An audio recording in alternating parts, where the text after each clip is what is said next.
to Professor Montes to talk about her website and for students to show some of their projects.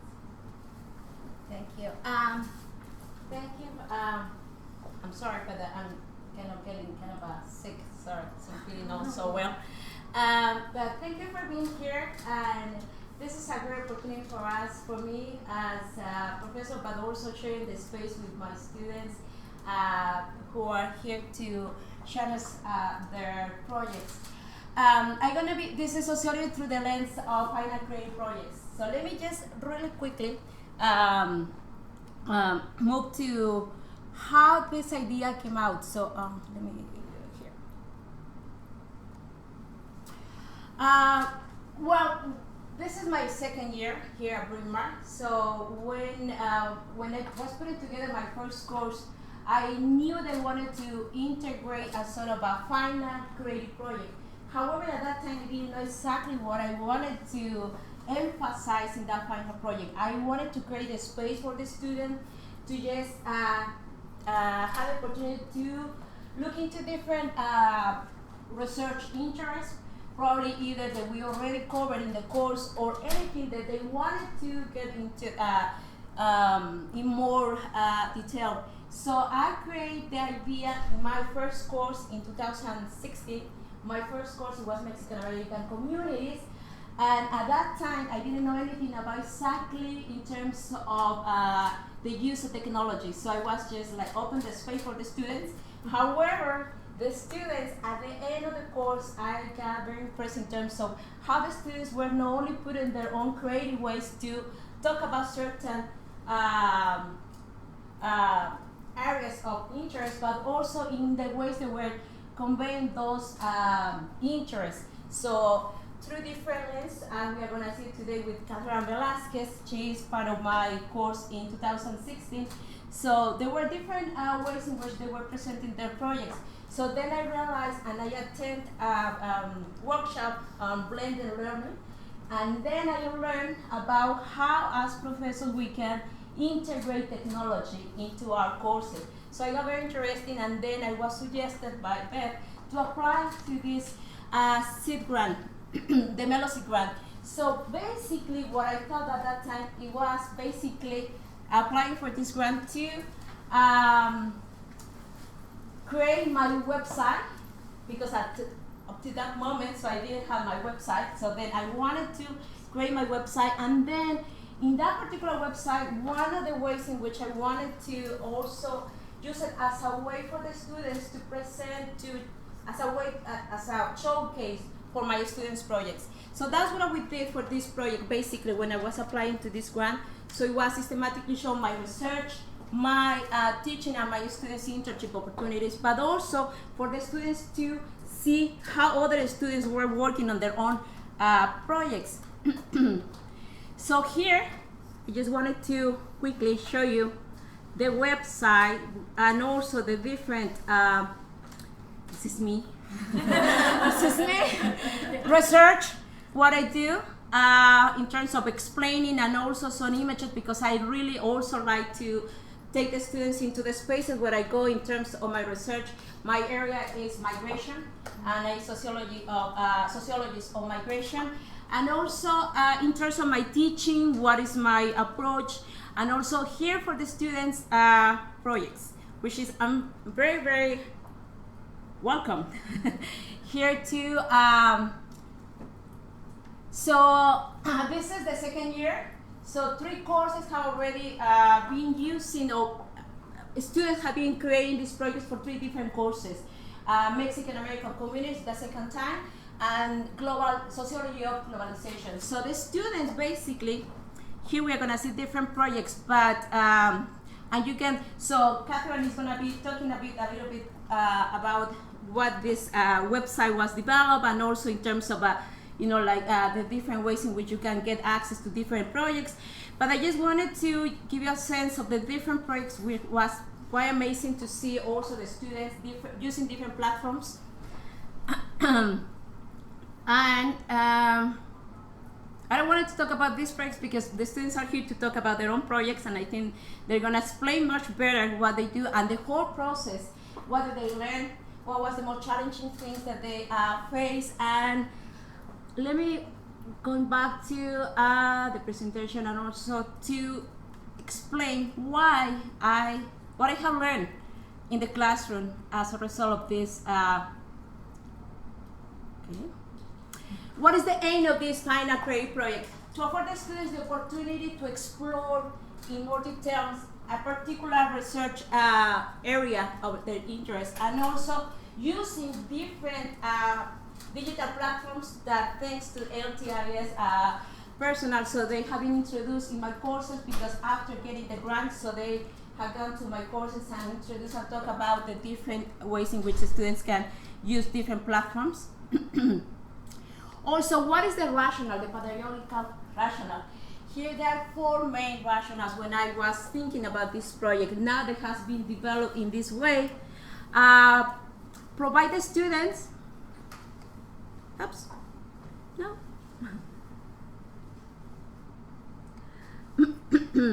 So the first one is provide the students with the opportunity to work on topic of their interest when they can apply what they're learning in the course. Basically, is create that space for the students. And the second one is encourage the students to explore other platforms beyond the traditional PowerPoint. So they are exploring other platforms, they're exploring other, also, as you're gonna see it today, so the students were also integrating other methods. They were interviewing, they were going to take, conduct interviews, as you're gonna see it in one particular project, and also in terms of combining different art expressions of art, for example, in terms of images, in terms of sounds, and different aspects. And the third one is practice teamwork. As the students are going to start working in these projects from the beginning. So through the entire semester, we are working on building towards the end of the course. So through different questionnaires, also discussing the different interests among the students to for the students to have the opportunity to see who they're going to be working with. And also for the fourth part, in terms of what is my rationale in terms of the pedagogy, is empower students by giving the space to combine technology and the analytical skills they have acquired in the class.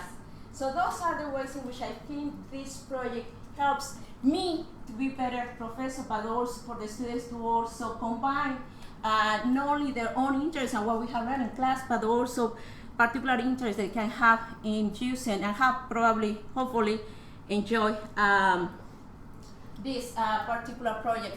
Why a final creative project? Because it was very interesting to be able to always innovate the way in which I teach. I wanted to bring something that could be challenging, but at the same time could be enjoyable for the students. And also because I think in that sense the students can get engaged in a probably different way, which working with other peers in the classroom, but also in terms of thinking about other ways to present their own ways in which they understand what we study in the class.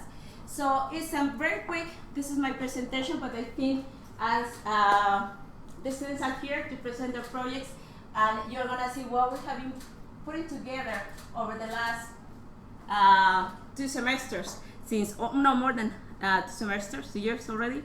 And here I wanted to start with Cathryne Velazquez. She was part of my course, Mexican American Communities 2016, but she was also the one who was helping me to, she was the creator of the website, my website. So Cathryne, all yours. Okay, so I'm Cathryne, and I'm going to talk about like my initial final creative project. So I was in Professor Montes' class before she applied for this seed grant. But anyways, I created a documentary of sorts for my final creative project for Professor Montes' Mexican American Communities class. And Professor Montes, she gave us so many options on like what to do. I mean, papers, essay, or poetry, video, song, all types of things. But I really wanted to do something different. I wanted to do something powerful and meaningful because the topic of the class really hit close to home. And I ended up picking the topic of undocumented immigration because I'm half Mexican and a lot of my family members are undocumented. So this project, as I'm sure it was for other people in my class, it meant something important, and it quickly became far more emotional and personal than just a project. And we had so much freedom in choosing like a topic or like a format to present our project that I couldn't even choose initially. But after talking to like my mom and like Professor Montes, I ended up deciding to do video. So I opted to create a short documentary about the realities and the struggles and the true dangers of crossing the border undocumented. And I entitled it Crossing the Border, A Journey of Hope. I feel like there's so much more that you can express so much more powerfully with images and music than you can in just a paper. And a lot of people are visual, and to see and hear actual stories instead of reading about them can really change how people internalize them. And that's what I wanted. I really wanted people to feel. So I just felt like a video does that more efficiently than a paper. For a little background info, I began filming by asking about like the actual journeys across the border. I had 5 interviewees, people that I work with back home, and I also really wanted to focus on like the emotional aspects of the journey. Why they did it, what dangers did they encounter, how did it change their lives, what did they have to gain, what did they have to lose, and would they do it all over again. So I enlisted the help of my mother because her Spanish is like way better than mine. And after about a week or two, I had my raw footage. So I'm gonna show you like a quick excerpt of my documentary real quick. Okay.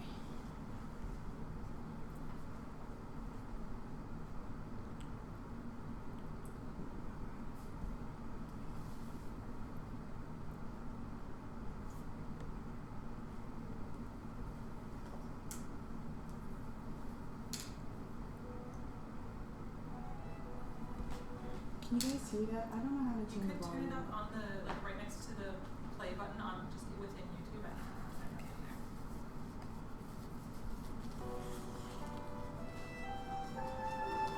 So this is just how I introduced the beginning of my documentary, and I used photos and music to convey a lot of the emotion. I chose to do black and white as well because I felt like that is particularly poignant. Also the text, right? So we're working in terms of the text that is highlighting some of the main issues that you are covering. Yeah, initially I didn't have the text in my video, but Professor Montes thought it would be a good idea to kind of have something to read as well as see.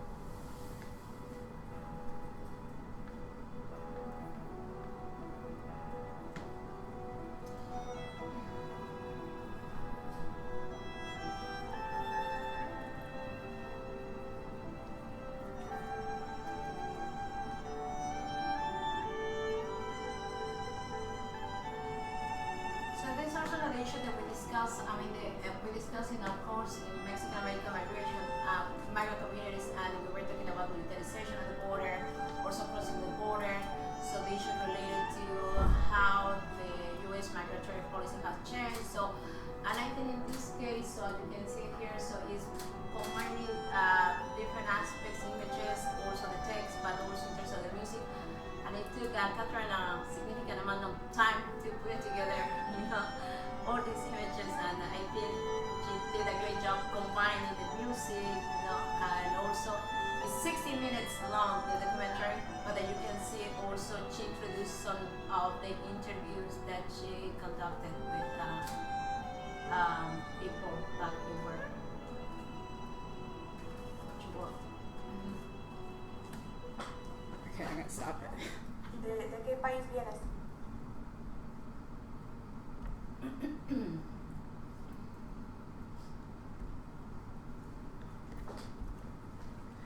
Okay, so like even like now to this day, this is probably the project I'm most proud of. But that doesn't mean it wasn't one of the like most frustrating things that I've ever embarked upon. I actually mentioned to my roommate earlier last week that I was going to be presenting about the project and my subsequent blog experience, and she's like, that thing drove you crazy. And she was right, it really did. I really had to tackle the learning curve with iMovie. So iMovie is a video editing software made by Apple, and I never used anything similar, so it was really an eye-opening experience, to say the least. It took me like weeks and weeks to learn how to upload and manipulate footage. I initially had 33 minutes of footage, and for like an 8-minute project. And I just gave up on making it short, and it's like at a solid like 16 to 17 minutes. And I needed to like cut pieces out and rearrange other shots so it would flow better, while making sure I was staying true to the stories of my interviewees and everything like that. I also learned how to layer in music at the right times, and how the right music can really transform whatever you're doing. And all of this was really challenging to me, but I feel like the most challenging aspect of it was creating the subtitles. The interviews for the most part were in Spanish, and a lot of my classmates didn't speak Spanish, so the subtitles became necessary. And I don't know why I thought there was some type of like subtitle generating machine, but I was very, very wrong. I had to go in and manually write the translations at the specific moments they were being said, and that portion of the project probably took the longest. I want to say a solid 6 to 8 hours. But in the end, I had my finished project, and I found that even though it was really frustrating, it was worth it, because the reactions from my classmates and Professor Montes were so satisfying, and I felt like I accomplished what I set out to do. And the best part, I mastered iMovie. I know it really well. And I actually utilized it for my other final creative project and another one of Professor Montes's classes. And the second time around, it was much, much easier. So come the end of the semester, Professor Montes pulled me aside at the end of class, and she told me about the C grant that she was applying for. And because I had proved myself like technologically capable through my final creative projects, she asked if I could help her create her personal website. And honestly, I was so excited, because like Professor Montes is so cool. I felt so honored that she'd asked me to do it. Like Professor Montes said earlier, she really wanted to create, a website where her students could access information and see other students' final projects to find inspiration for their own.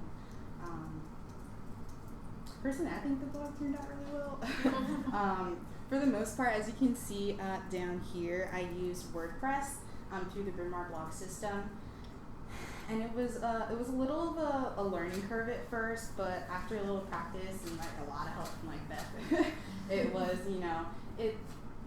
it was more or less smooth.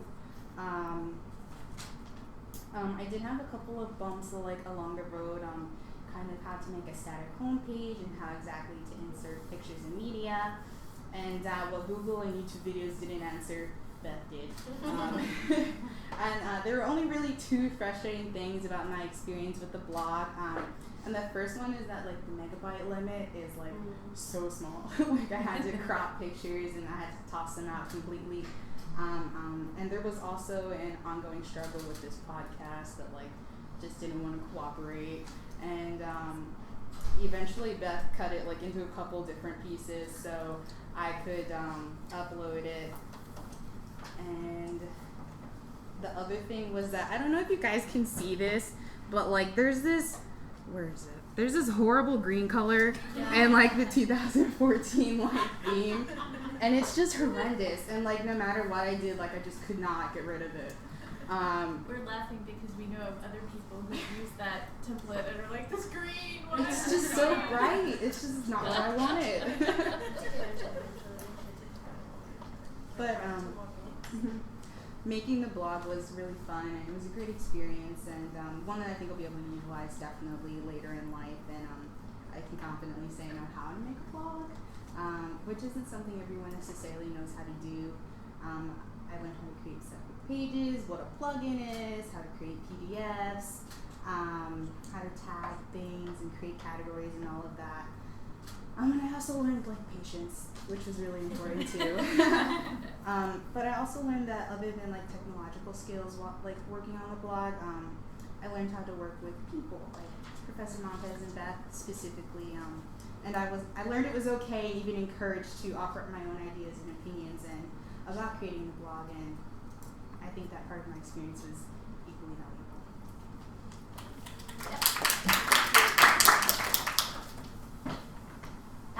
Second, I think Sergio Diaz and Rebeca Salas, also from my this year, no, past semester, so Mexican American communities. Hello. We're actually going to pull up the presentation so you can show a few aspects of it. If you click on the categories on the side on the Mexican American communities, your presentation should pop up. Oh, right here? Yeah. Yes. Oh, yeah, there.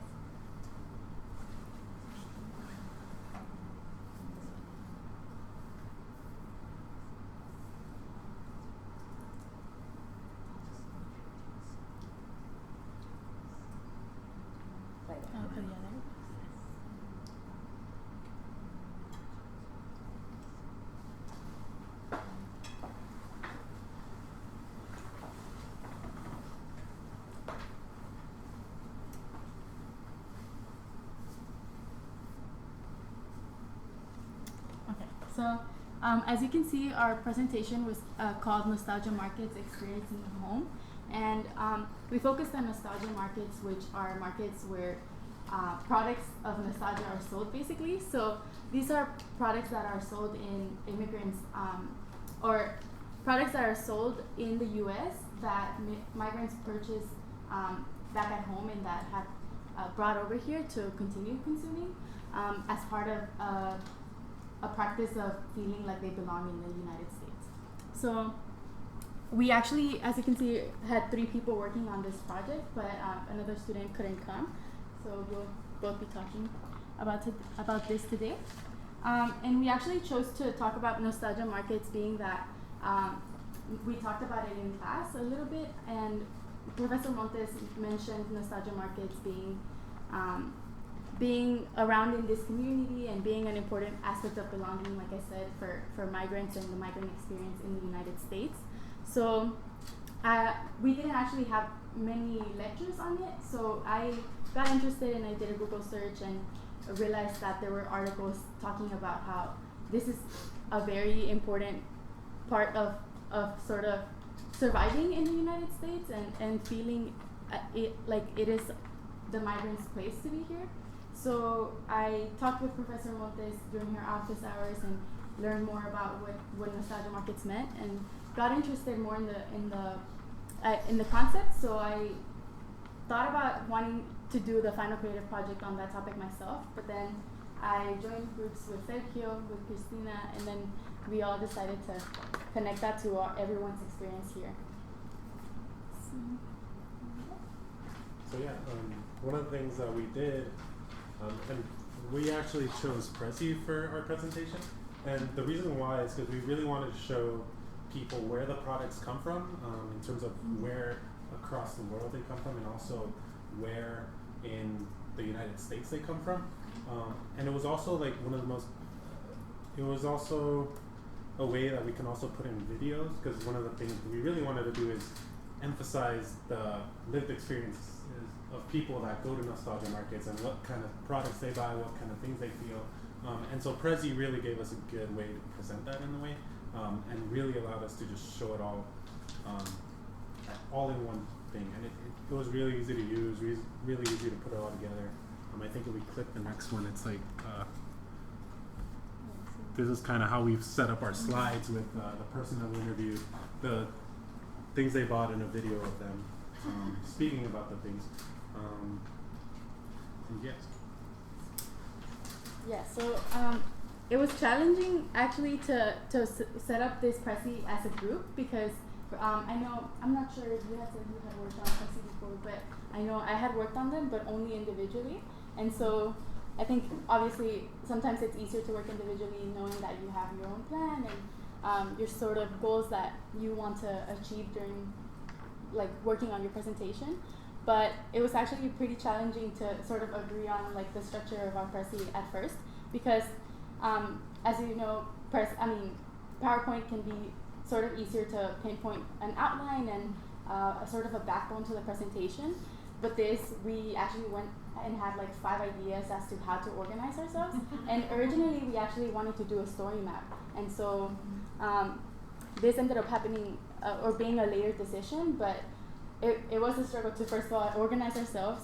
And then conducting the interviews was also pretty difficult because we didn't have too much experience on it. So it was pretty challenging to throw ourselves at people we came across in stores and ask them about what the products that they were buying were. And we actually had other questions like what these products reminded them of, like if it was a specific place or a specific experience. And so it was personal questions in a very short amount of time. So it was a little bit out there, but we did that. And then it was actually pretty difficult, like Cathryne said, to work on subtitles because some of these, we actually had a few that were Korean customers in H Mart, which is the Korean and Asian product store. But we also went to Mexican nostalgia markets in South Philadelphia, and we had a lot of Spanish-speaking interviewees, so we had to translate that for our English-only speakers in the classroom. So, and then, which is important also here. So even though it was a Mexican-American course, but here, so it was great to see other students bringing their own experience in terms, in this case, this student from South Korea. So she wanted to realize that also, I mean, when we talk about nostalgia markets, also, I mean, that applies to any American community. So that was great also to see people from different experiences in that sense coming together into one particular project. So. Yeah, and then another aspect was actually we originally were not really planning on like practicing extensively, but then the first time we practiced, we realized we had a time frame of 20 minutes trying to present everything we had, and our limit was 10 minutes. So we had to do a lot of work cutting stuff out and trying to decide what we really felt was necessary and essential to delivering the nature of a nostalgia market. So that was another challenge, but working together it was easier to achieve. Yeah, and I think some of the easier parts of the presentation was kind of like putting this information into Prezi. It really made it easy for us, because I think Christina had some experience with Prezi before, and she was the one that was really guiding us through this, and we were just able to put it all in, and it's really great because we just we're able to tie it back to class theories, like Professor Montes said, in a way that will present it visibly and like visually in a way that not many other presentation styles can allow us to. The thing that, so in this Prezi, the different multimedia uses we have is kind of like a traditional PowerPoint presentation, and then we have a video format. And also towards the end, we added a little music for fun, just so that people can get a sense of what it's like to enter a store when there's music playing in different languages. And it's also like, I think it was really important for our group to be supportive of each other. Because I think my group experiences in the past have been really difficult just navigating this. But in this structure, keeping ourselves under 10 minutes and working together on that, running through it each so many times, just to make sure that we did fit under those 10 minutes was really great. And honestly, we really couldn't have done it without the support of each other. And So we also learned a lot from this process, obviously, not only on the technological aspect, but just from the academic side, because we were able to connect, like Sergio said, sociological terms and theories that we had learned in class and in readings that we had found aside, like on our own. So we learned in that aspect, but we also learned from people's experiences in the Philadelphia community, with what they told us in our interviews, but even aside from the conversations, like Sergio had a whole conversation with an interview right after talking about, I think, like someone else who was coming to Philly soon or to California. Yeah. So it was a nice way to just get out there in the community and meet people. And then we also learned about how, like Sergio said, music was a very effective tool in sort of bringing the nostalgia market to the classroom, rather than just talking about it or explaining it. We were able to sort of recreate it in a sense. So that was another really enjoyable aspect. Yeah, a thing that I really learned throughout the whole project is that, teamwork really does make the dream work, And we really had to like work through this so many different times, and the Prezi setup really let us do that and kind of organize our structure a little better. As you were able to see, we had to kind of well, this is the map of Mexico, and we wanted to really narrow down into the specific parts of Mexico, and there was something that we weren't going to be able to do in a story map in the same way. So this is why we chose this style. But even, from everything from going down to the interviews, preparing our questions, being prepared and having that time limit and those guidelines for our presentation really made it easier for us. And working with the technology aspect of it really was helpful in presenting that information in a way that was organized and really well. But I think this might be the last one before. But yeah, I think. So you're gonna play a little bit of music then? We can. Yeah, we can show you a video of So we also tied it back.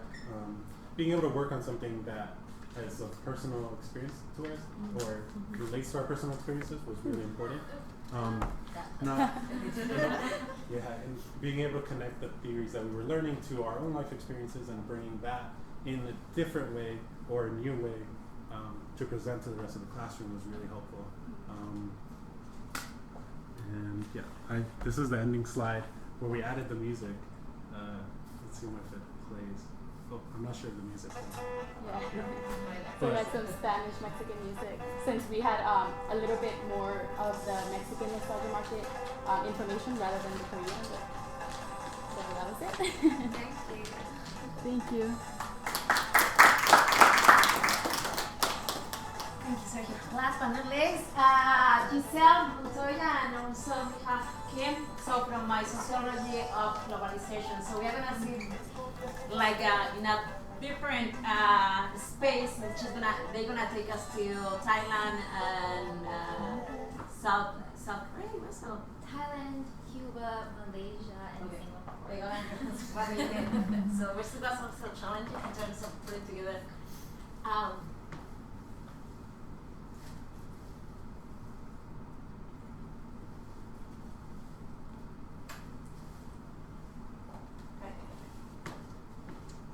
So in this course, what we were doing in terms of talking about the global sociology of globalization, so different issues in terms in this case, so they wanted to focus medical tourism, even though we didn't introduce that specific thing in the course, but we were talking about in terms of globalization. So, and they made the connection with this global tourism and global medical tourism.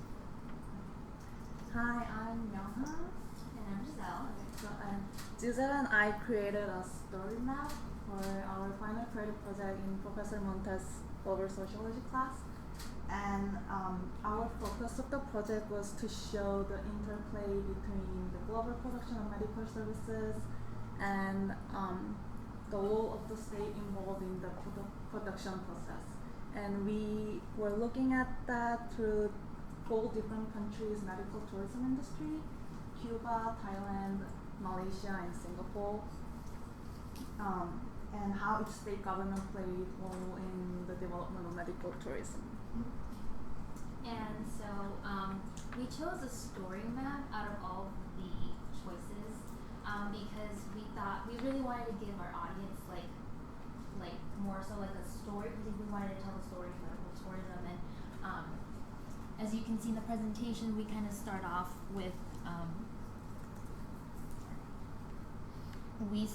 like a brief introduction to medical tourism. We give a brief history, and we talk about how some authors, some of the research that we came across is that like medical tourism is not this new phenomenon. It's been going on since the Greek and colonial times.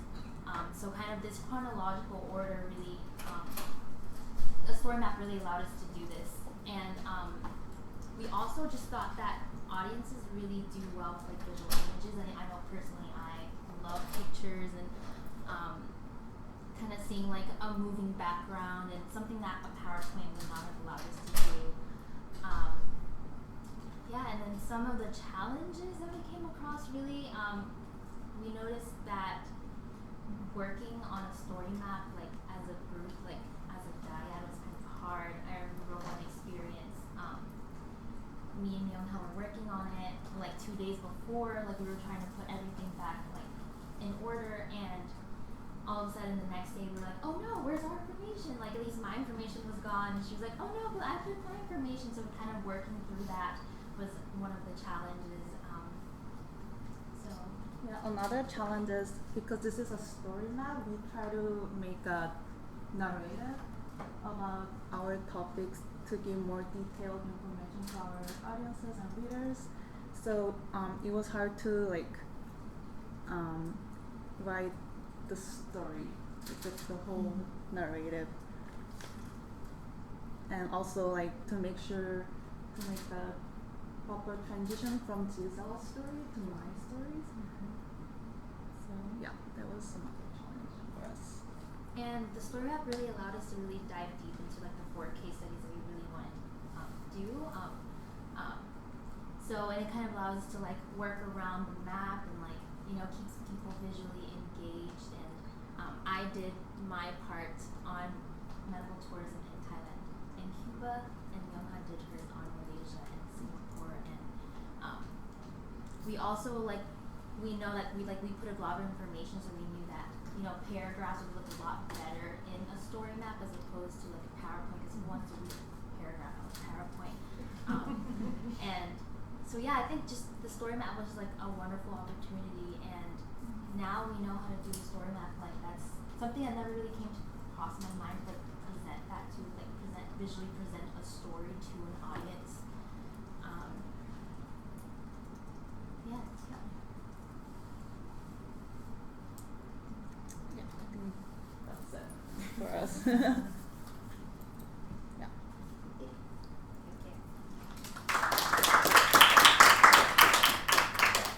Well, I think that's the time for questions. If you have any comments, and as you can see it here, so we see many different choices the students have in this particular kind of creative project. And I think that was the purpose of this. I mean, as I said at the beginning, so I didn't know exactly what I'm gonna be. I didn't have an idea exactly how this final project is gonna come up, but I'm very happy, very pleased with the students' engagement. And also, which is, I think, for me, my learning experience is they didn't realize exactly how for the students is gonna become this particular final creative project very significant, because we are combining not only what we learn in the course, but also the personal, in some cases, personal stories, and also personal interests, and in a very, very diverse way, I think. And that one is a very, for me, I have learned so much from the students, and also get very pleased in terms of the outcomes. And something that also, the purpose for the website is also inspiring the students, because now I think it's becoming easier for the students to see what they expect, in terms of for the projects, what they can come out. And I think as they see what other former students had done in the past, I think they're getting even, more ideas. Oh, I can do this. I never thought about that. And they are integrating other things. And I think that's, I didn't realize, that that's gonna, that they're gonna basically getting this out of this final grade project, but now it's also for me is seeing other ways in which I can help my students and support them in their learning process. Thank you. Questions, comments about the projects?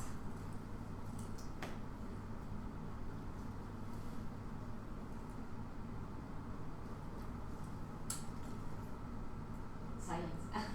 I thought it was only with the students. So I have a question, and this comes up whenever I see faculty who are talking about, wanting to have these types of projects where students are doing something that's different than an essay, particularly as you have when they get to choose sort of what format and everything. What challenges does that present in terms of assessing this and sort of grading this and providing, a rubric or something for students? I mean, how have you learned anything that helps you sort of, given that these are very different and they look different and things like that? In terms of the rubrics, I had one, which it has been difficult to keep. The first time when I took this course, I didn't have a precise rubric. Mm-hmm. I didn't know exactly what should I be looking at. Mm-hmm. And in terms of, for some students, in terms as Cathryne mentioned, so for her, it meant a lot of hours, putting into that particular project, whereas for other cases probably was less time consuming.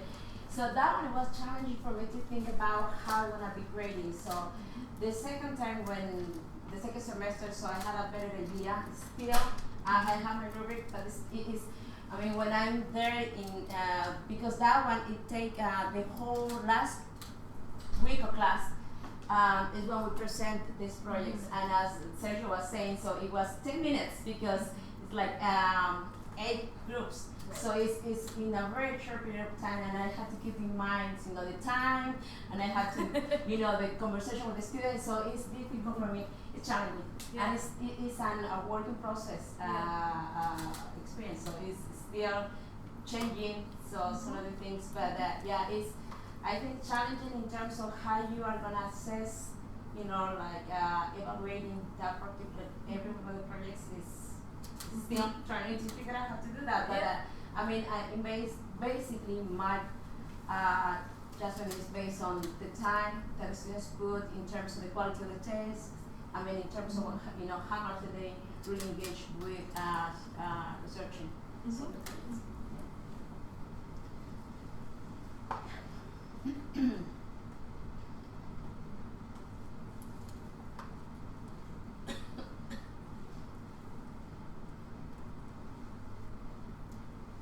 I have a question for you. How has your sort of process or the way that you talk to students about these creative projects changed over the semesters as you've been offering them? Like, do you present the project in a different way to students than you did the first time, or?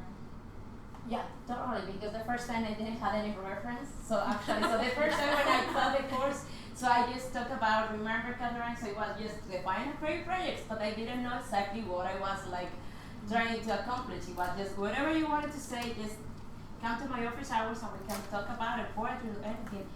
So then, by that first semester when I saw the outcome, it was like, wow, the students are really getting into, they were the ones who were basically giving me, a sense of direction. So it's like, okay, so they wanted to integrate this. Mm-hmm. At that particular moment, I didn't see any sort of technology, like a blending learning there. So after that first semester is when I realized that this is something that can be used to make the students, trying to incorporate digital platforms, I think, after. So, and the second semester is when I was presenting something that made students, basically the first semester, so students were using basically PowerPoints. So there was no crazy on presentation. So the second time, so I was able to refer to the first one, and definitely today, now I just go to the website and say, this is a place where you can go and check it out and see what other students have done. I'm getting ideas and we can talk about it, and yeah, the students, as I said before, so students are getting many more ideas, and now that means that different ways in which they can think about, certain particular interests. I had a question about the tools. How about the students? What for the students? They are the ones who are gonna. I had a question about the tools.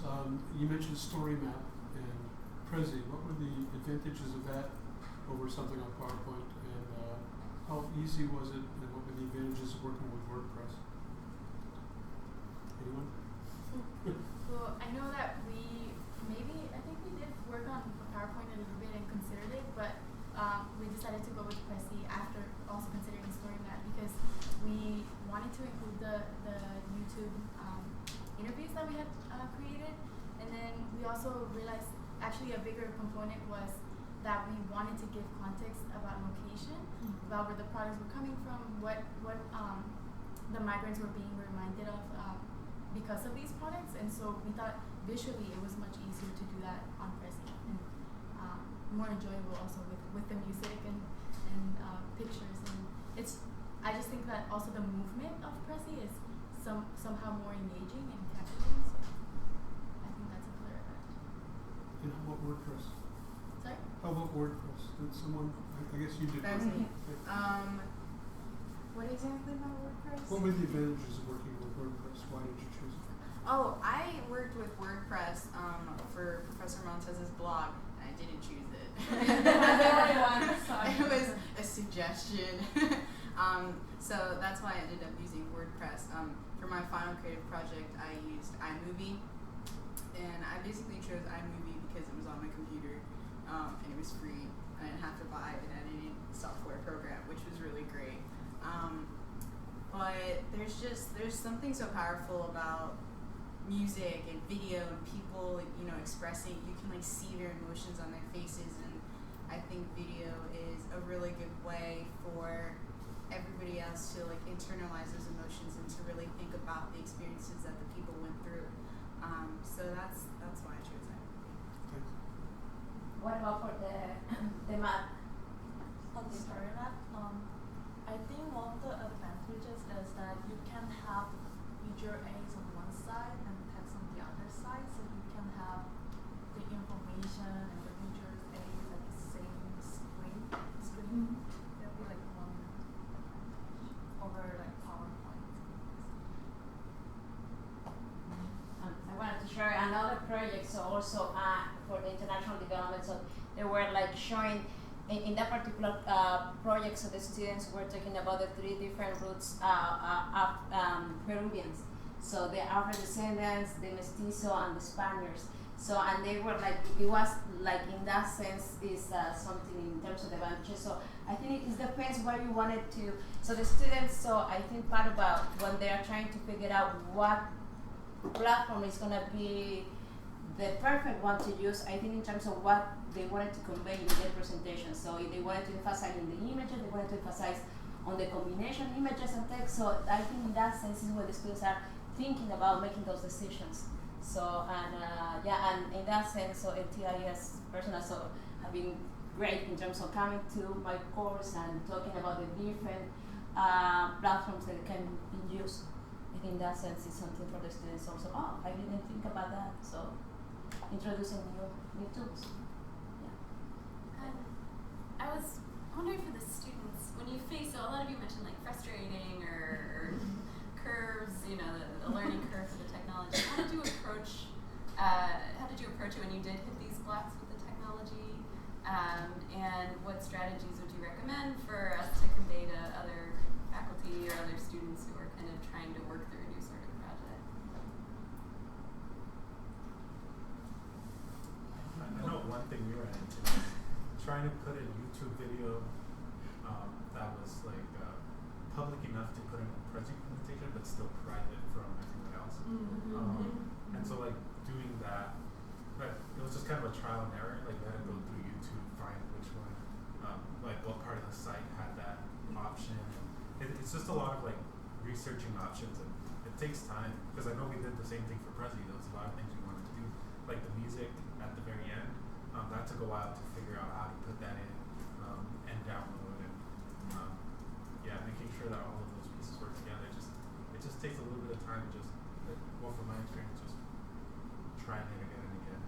also, we ran into a problem with the video camera, where we didn't have a cable, or we couldn't find the cable on the camera to download the videos onto the computer. So we were stuck like that for a few hours until we realized where the cable was. It's just getting familiar with the material.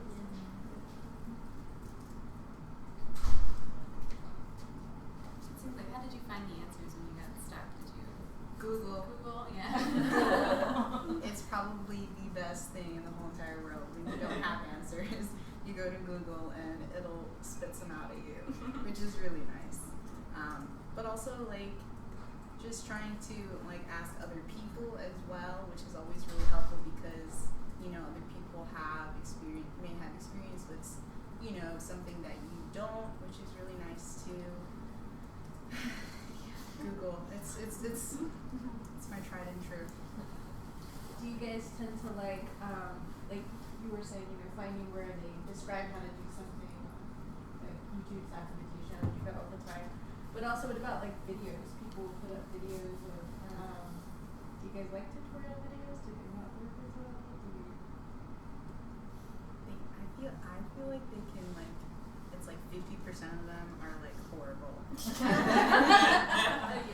They don't make sense, or like you have a YouTube tutorial video that's like for like I think the iMovie that I used was like 6.0 and I found one for like 5.5 and trying to find the exact tutorial for what you're looking for, and they can be helpful, but like it is kind of it's hit and miss, and it is kind of boring to like look at them and try to connect what they're doing on the screen to like what's in front of you while also looking at them and trying to do it on your screen at the same time.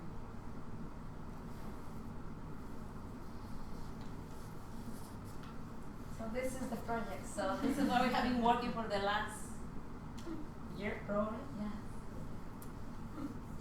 I had a question, and this is just kind of a food for thought type of question, but I noticed that one thing that I've seen when you start getting into digital things, like WordPress, for example, you can have hyperlinks, right? And so people can go in different order, right? Story Map and Prezi, you could also do that, but I noticed that you guys had a particular order that you wanted people to go through, right? And how did you kind of grapple with that question of, I know typically when we write, right, we make an argument and it's from the beginning to the end, and you must go through it in this order. Have you thought at all about like how to write and how to make an argument or a story if people are going to take it in different order, or is it better to make them go through it in a particular order? I guess is the question. We definitely did have that process because like I said, we struggled a lot with organizing ourselves and like setting up an outline or a backbone because we didn't even think it was essential at first. We kind of just wanted to get started and finish the Prezi, but we realized we need to sort of lay it out. And we at first were considering talking about our own experiences first and then about others, but we realized that there was something really powerful about showing the interviews first and then concluding with our own and how we could relate to them. So yeah, I think definitely, at least for Prezi, I think there's a little bit more of necessity with setting out a plan first, then trying to work on the Prezi, because otherwise there's a lot of editing that goes on it, so it would have to be a lot of undoing, so it would be wasted time otherwise. Yeah, I thought we did work on it like a lot, like we were kind of thinking of a group essay, because like we did kind of lay out, because there's more interviews that we weren't able to fit in, and so many of the interviews were cut down. So we had to really be intentional about what we wanted to put in. Just like a paper, we only had like 10 minutes, just like we only had 10 pages to fit it all in. And making sure everything makes sense and making sure all the things are relevant really forced us to like work a lot. Just like a paper